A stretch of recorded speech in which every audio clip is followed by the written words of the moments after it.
It's a manifestation of evil. Evil takes many forms. It is a manifestation of evil. The fact that we're living in dark times. Number two, it is an attack on the most vulnerable and the innocent within our society. Our children, elementary school children. And number three, it should prompt every follower of Christ to be cognizant of the fact that our nation is broken. A nation grieves as news of another mass shooting spreads across the country, this time at an elementary school in a small southern Texas town called Uvalde, 85 miles west of San Antonio. An elementary school filled with second, third, and fourth graders. Here's what little we know so far. First, the shooter killed his grandmother. Then he went into the school and started shooting a teacher and a classroom full of kids. Then authorities killed him.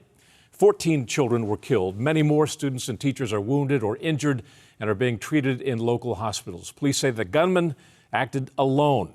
2 police were also injured before the shooter was killed. We don't know his motive, and we don't know the type of gun he used. His name is Salvador Ramos. He is 18 years old, a resident of Uvalde. We do know that the children and the teachers were just 2 days away from the end of school, 2 days away from their summer vacation with their families and friends. If this sounds all too familiar, in 2022, there have been 38 shootings in kindergarten through college. Already, it's only mid-May. That does not include today's shooting. Now the number is dramatically increased. As happens during these tragedies, police report what they know, but it takes time to figure out the significant details, and that leaves room for a great deal of speculation. For now, we prefer to tell you only what we know for sure at this hour and not to lend any more confusion to this tragedy. When parents drop their kids off at school, they have every expectation to know that they're going to be able to pick their child up when that school day ends. And there are families who are in mourning right now, and the state of Texas is in mourning with them for the reality that these parents are not going to be able to pick up their children. Our job is multifold.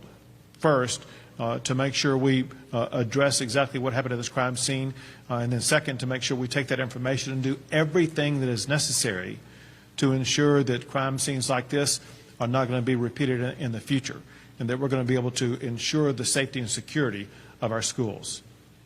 And now, tonight, in order to help everybody process this evil, this insanity, in order to help fragile people or those in need of counseling, or how or whether you should address it with your children, we've invited Pastor Samuel Rodriguez, president of the National Hispanic Christian Leadership Conference, and also Pastor Neil Eaton of the New Hope Chapel in Plymouth, Massachusetts, to join us. Gentlemen, thanks very much.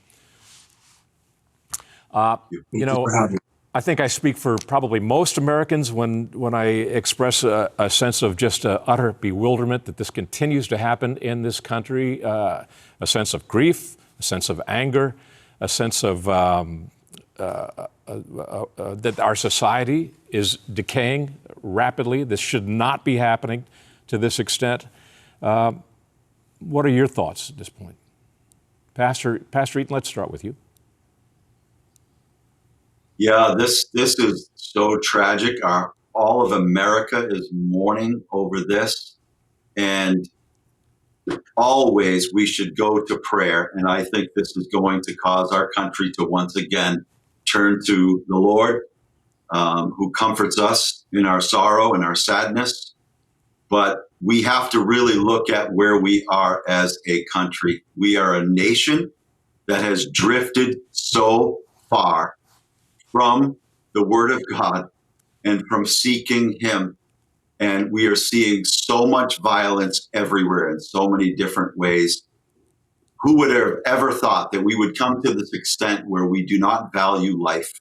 And so my heart goes out, and I know I represent pastors all over this country, that we are grieving and mourning as well as we know God is. And we have this beautiful picture of Jesus himself weeping when he arrived at a family who lost a loved one, Lazarus. So we first start out by mourning, but we need to begin to take action as well. Pastor Rodriguez, your thoughts? My heart is so broken. When I heard the news, I called my wife. We have grandkids now, and they happen to be 6 and 7 years of age. So we lost it. We lost it. It's an attack. It is, without a doubt, a manifestation of evil. We have to be aware of that. It's a manifestation of evil. Evil takes many forms. It is a manifestation of evil. The fact that we're living in dark times. Number two, it is an attack on the most vulnerable and the innocent within our society, our children, elementary school children. And number three, it should prompt every follower of Christ to be cognizant of the fact that our nation is broken. America is bleeding. We are not in a good place. We're not even in an okay place. Right now, this nation is not even thriving at all. We are barely surviving, and we, spiritually speaking, need an awakening. We need an awakening that will help us build a firewall against these evil incursions coming after our children and our children's children. It is a sad and tragic day indeed. Certainly, the vast majority of viewers to this program and on this network agree with everything you've just said about the value of prayer and a broken nation.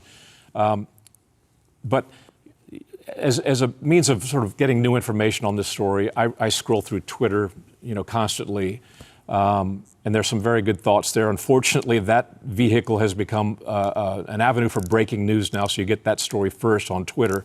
It's also a vile vehicle in many respects.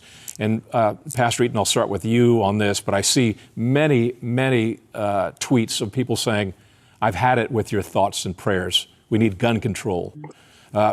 Respond to that, if you would, please. Yeah, I mean, it's a cliche. Guns don't kill people. People kill people. And so we're talking about a heart condition. We're talking about violence that is in the heart. You can find a knife, you can find a rock, if you want to kill people, you're going to kill people. And I agree with Pastor Rodriguez. We need a revival. We need pastors to step up and preach the Word of God in its full context.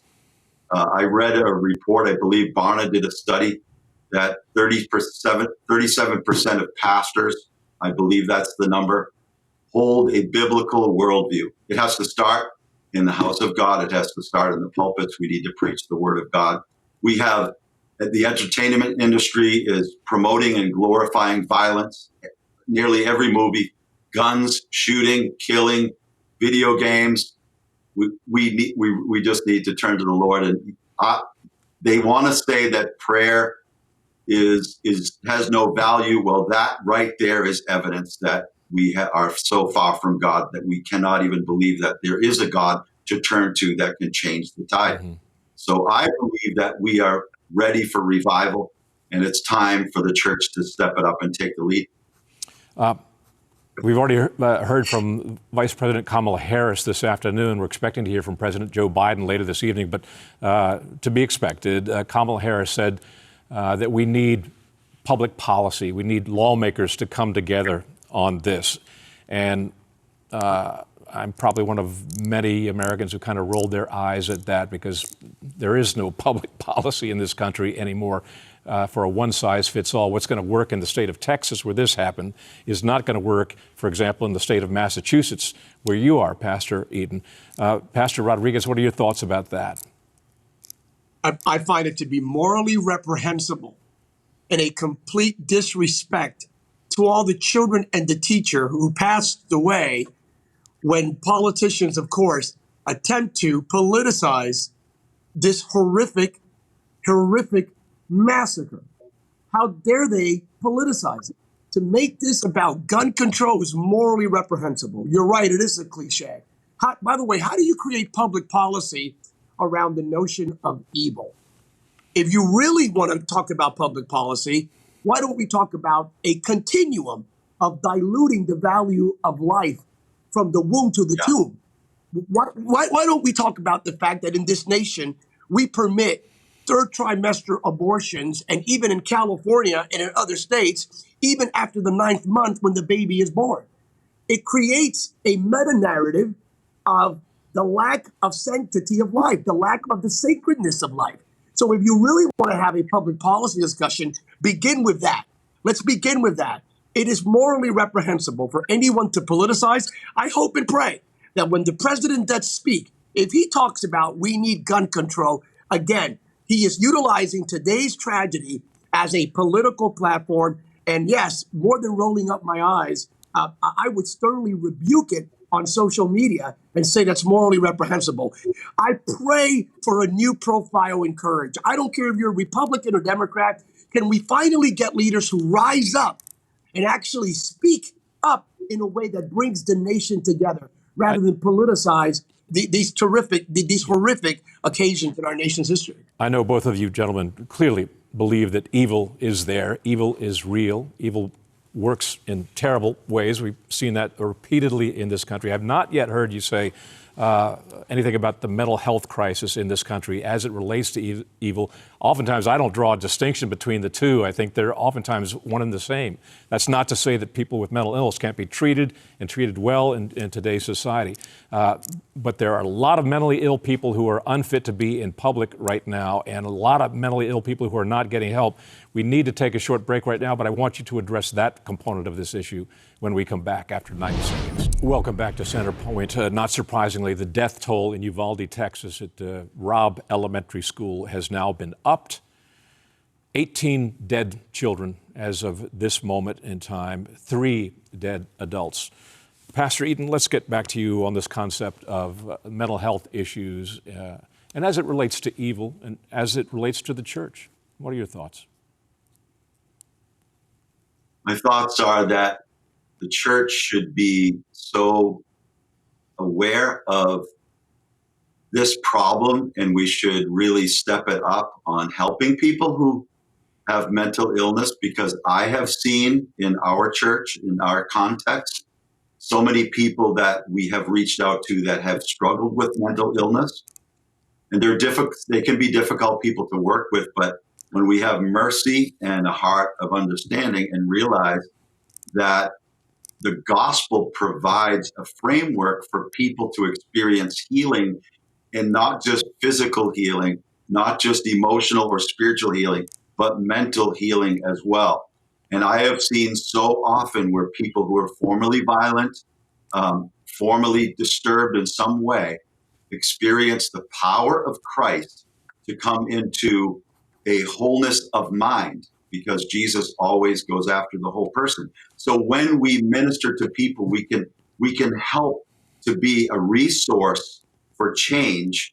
And so, but I don't also, on the other hand, I don't believe mentally ill people should have guns. I think that's just simple common sense, and we ought to have things in place to make sure that they don't.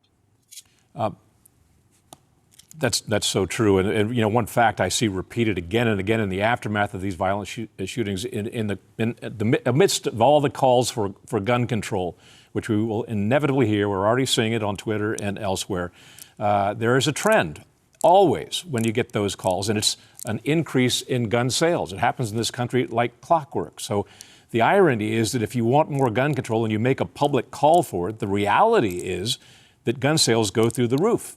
It just happens in this country. So that's not working. And if you believe it's working.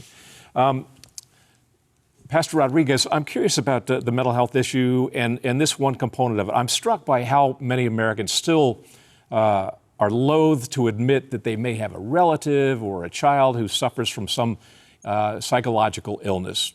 As if it were still a century ago and there's the crazy aunt in the attic. Your thoughts about that and what to do about it? Yeah, we have to be fully cognizant of the fact that mental health issues are prevalent in our society, especially coming out of COVID. There's this pandemic, 2 years of lockdown, unprecedented lockdowns, by the way, alienated so many. We are all privy to the statistics of what took place regarding anxiety and depression and so many mental health issues that are now prevalent in all aspects of our nation, in all sectors of our society. The church, let me recommend this. I recommend that every single Bible-believing church in America have a viable, measurable, sustainable mental health awareness ministry.